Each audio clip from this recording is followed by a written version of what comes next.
Democracy without economic freedom means little to the masses. It can best be promoted through a rights-based approach.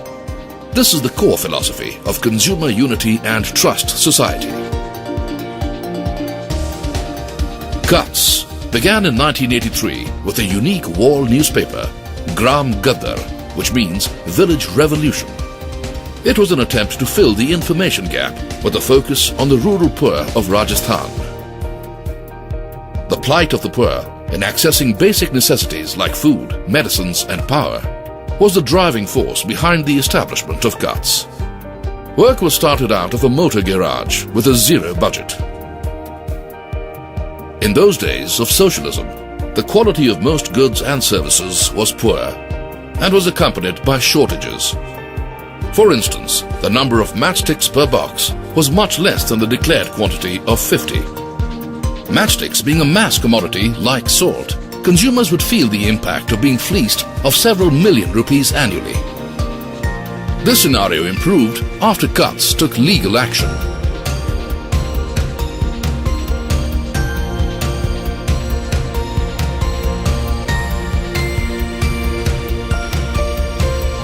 Using a law to assert consumer rights is often more effective than advocacy. Cuts' public interest litigation on female sterilization victims is an example. It led to a change in the government's policy of targeting women as numbers. Helping persuade the government to pass the Consumer Protection Act in India was one of Cuts' most successful efforts of the early 80s.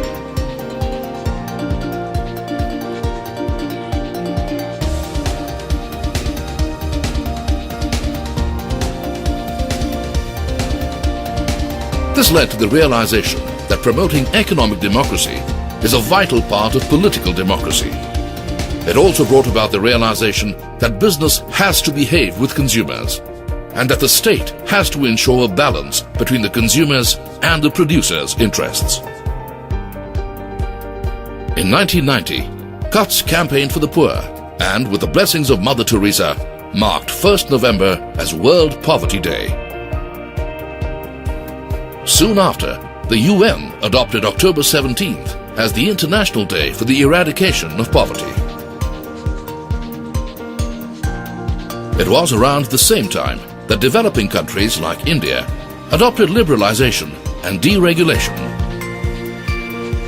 Unlike many NGOs, Cuts supported the reforms, but understood that effective regulatory regimes were needed.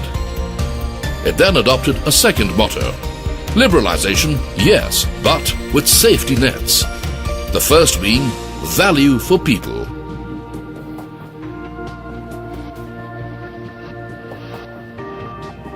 The leaders at Cuts realized that consumer protection could not be limited to just resolving complaints. A forum was needed to seek advice and help.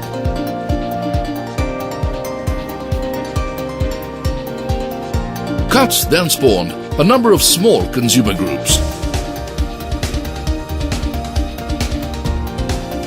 Jagdish Bhagwati, noted trade economist.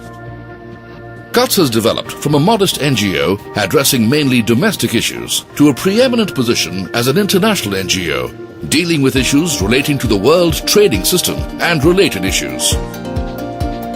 Cuts also created 5 program centers in India to deal with cognate subjects of international trade, competition and regulation,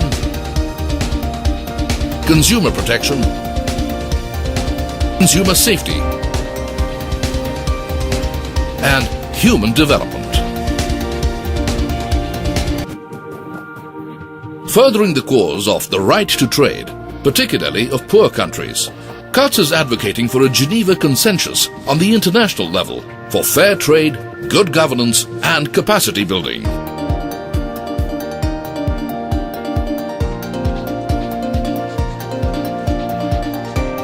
Surendra Kanstiya, former chairman, Consumer Guidance Society of India, Mumbai. Cuts gave me the wisdom, whereas other organizations gave me knowledge and training.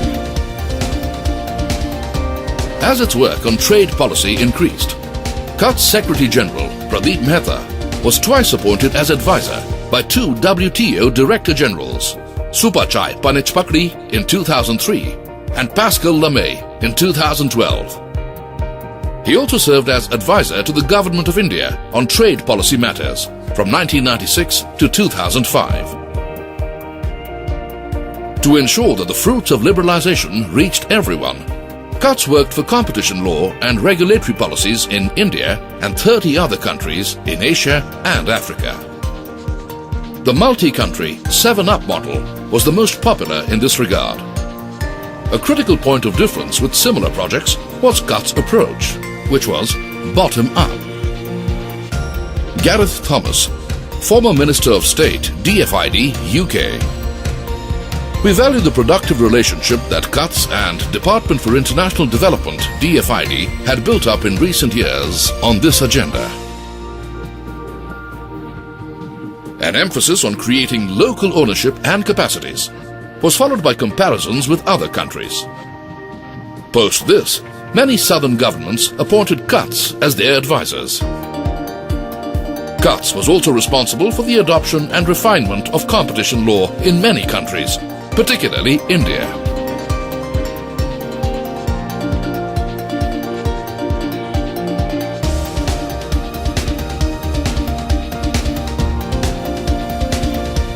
Besides trade and regulation, Kutz's spectrum of work includes governance.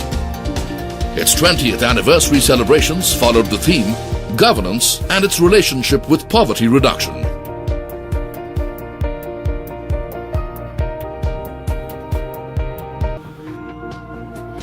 We celebrated our 25th anniversary in the year 2008 with a conference on Global Partnership for Development. The focus was on the Millennium Development Goal 8, which talks about Global Partnership for Development.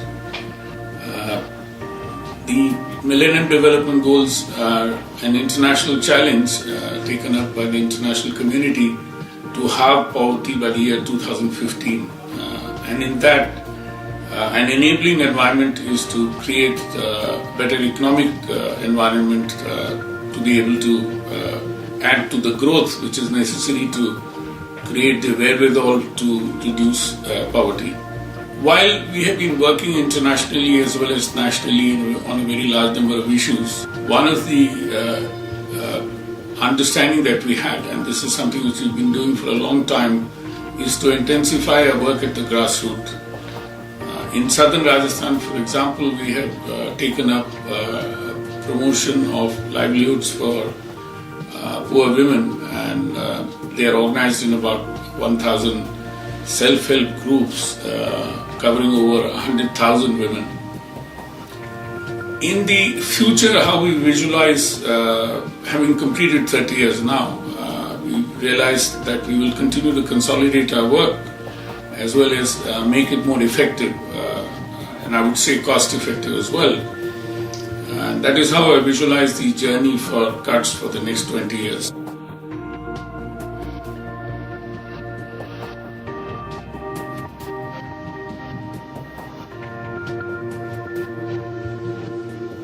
Our values: adhering to high standards of accountability and transparency, adoption of a centrist approach, ensuring outcomes rather than just outputs, focus on subject and geographical areas where a vacuum and need exist, enhancing capacity of various stakeholders across Asia and Africa through an inclusive approach.